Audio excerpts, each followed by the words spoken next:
let Adam sleep. Okay? Please let him sleep.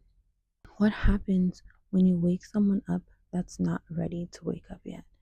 They wake up confused, annoyed, frustrated, angry, but when they wake up on divine timing, they wake up with readiness, they wake up with peace.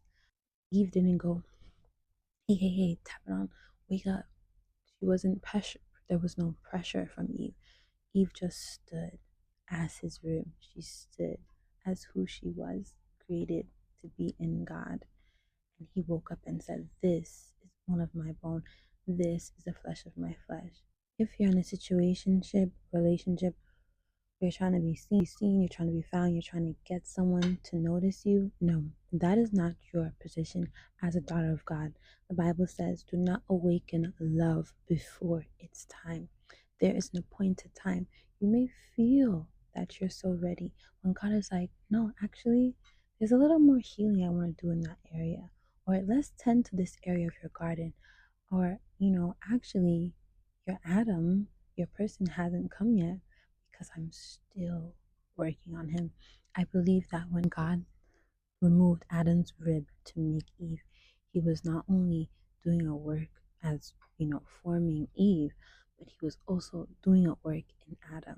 Before we meet our spouses, we are both allowing God to do a work on both sides, what we should be. When it's God and when it's the right time, you won't have to force anything.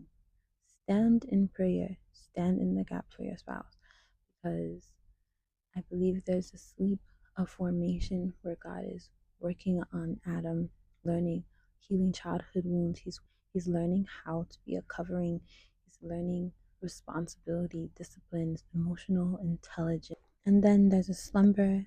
That's a slumber because the person does not have fire on their altar. Not seeing, perceiving as they should in the spirit, their altar is cold. So you need to pray for your spouse and speak over your marriage.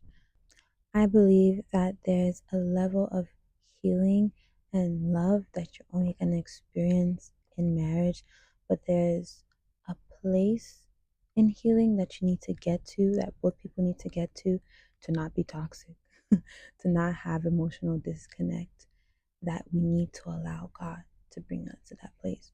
There's so many reasons why you may not be with your spouse yet. Just trust God, pray for them, and pray for yourself.